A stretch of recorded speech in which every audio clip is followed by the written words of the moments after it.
Louanna's Letters, Part 2. The ambulance arrived within minutes. Miss Izzy came to as they strapped her to the stretcher. She reached for my hand with anxious eyes. "The key's on the hook behind the door," she said. "Feed Quintus, please." I bit my lip to keep from laughing out loud and assured her I would care for her pet. She has named the brute Quintus. Miss Izzy had a broken hip, a fractured femur, and a long road to recovery ahead of her. Winter rode in with stiff winds and endless dumps of snow. The neighbours rallied to take turns shoveling Miss Izzy's driveway. Quintus' cat rubbed himself against my leg when I set down his bowl of kibble every morning. Puppy smelled the odious fragrance of feline on my clothing and backed reproachfully away. Quiet weekday afternoons took me off to the orthopedic wing of the local hospital. Miss Izzy and I grew quite fond of each other. I suspect I was the first person in years to exchange more than a passing word with her. "And my name is Louanna Lim, by the way," she informed me. But the letters were addressed to... "Lululame was my stage name when I danced at the Amber." "The Amber?" I squeaked. "A go-go dancer, for heaven's sakes." Miss Izzy's eyes gleamed. My mind boggled at the revelation. "With feathers and high kicks and everything?" "And everything," Miss Izzy agreed. "I had top billing in my day." She reached for the bedside drawer and retrieved a tattered newspaper clipping from her wallet, holding it out for inspection. I examined the cutting with interest. A high-kicking showgirl, all right, and quite a looker as well. I brought Miss Izzy the get-well card signed by the residents of Clover Court, who were intrigued to finally know her name. It took an entire Saturday afternoon, knocking at doors, card in hand, to solicit signatures. The neighbours asked how they could help, and some of them made cash contributions towards a gift of flowers. I ordered an arrangement of tulips. "I love tulips. How did you know?" Miss Izzy inquired when I set the vase of blooms on the window-sill by her bed. "I guessed you might," I replied, the weekly delivery of Tuesday tulips bright in my mind's eye. I guided the wheelchair out of the elevator and into the hospital lobby, where we found an unoccupied corner to relax and chat. We were now good enough friends that I could pose all sorts of questions without sounding intrusive. Miss Izzy was always eager to talk. "What happened to your family, Lou?" The grey eyes clouded over. "Father was old-school Chinese, a difficult man. He disowned me when I chose the stage. To have a dancer for a daughter was to lose face in the community. Mama was French. Her family was hard-nosed and didn't approve of her marriage to a foreigner.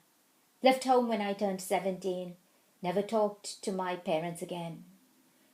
"But surely your mother..." "Under Papa's thumb, did as she was told.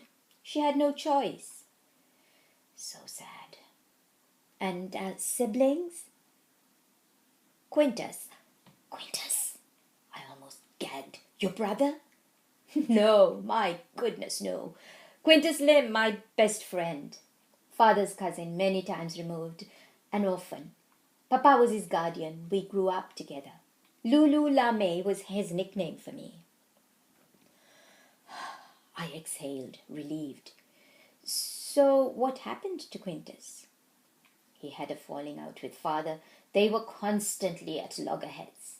Just got up and left one day. Broke my heart to see him go." The letters? Never read them. Found them in a box under Mama's bed after she died.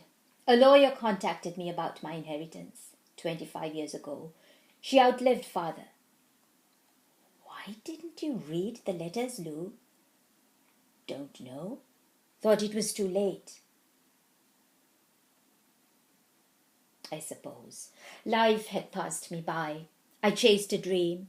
It dissolved, vanished. I was alone and getting old. Did you ever see Quintus again? He came to the Amber a couple of times in the early years. I had many beaux, you know. Quintus was a short man, very short, and I'm a tall woman. Such things matter when you're young, you know. They shouldn't, but they do. Saw an announcement in the newspaper one day. He married a Miss Mercedes Sanchez. Flamenco dancer? I quipped. Miss Izzy chuckled. No, an heiress. Would the height matter now? Miss Izzy looked down at her ringless hands. Not anymore. Wouldn't care a fig. I changed the subject. Who sends the tulips? Miss Izzy looked startled. Tulips? The ones on your doorstep on Tuesday mornings. No idea, dear. They started coming 2 years ago. There's a business card stapled to the wrapping. It says QL Enterprises. Nothing else. No address. No phone number.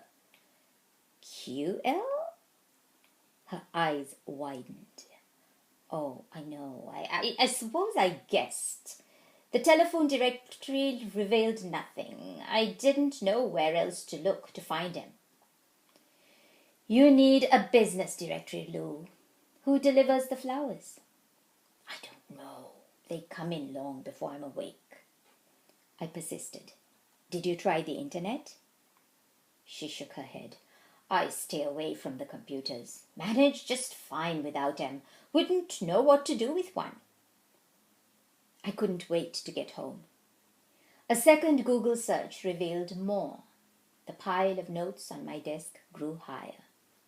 Mercedes Sanchez, born Mexico City, York University, Toronto, married Quintus Lim. 5 children, co-founder QL Enterprises. Deceased. 2013.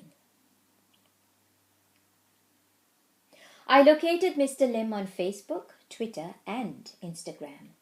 The man appeared to be a tech-savvy septuagenarian, unlike his Lululemon.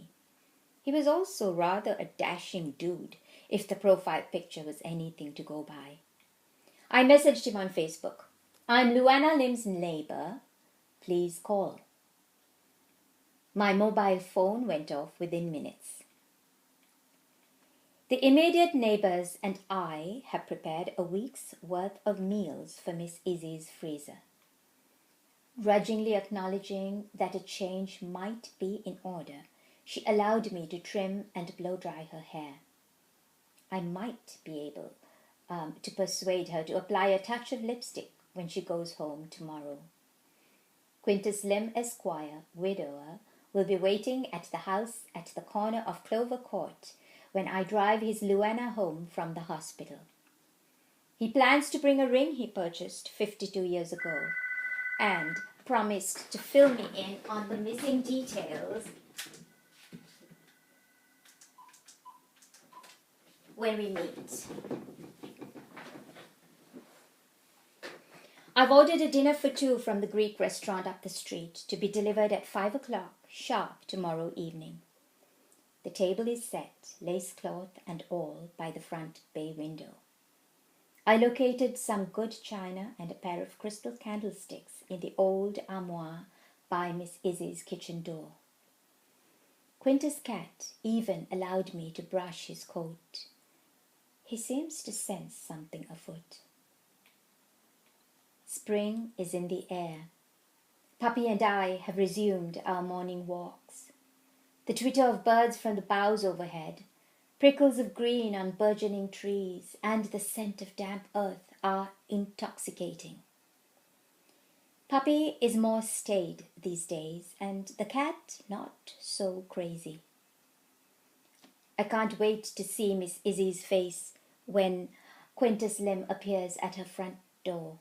I hope the shock doesn't bring on a heart attack. Fingers crossed. I've been called a meddlesome creature. I can't help myself. I'm a woman after all. To paradise regained, to second chances, and to all the neighbourhood nosy Parkers without whom the world would be a drab and lustreless place. 3 cheers for Miss Izzy. Hip hip, hurrah!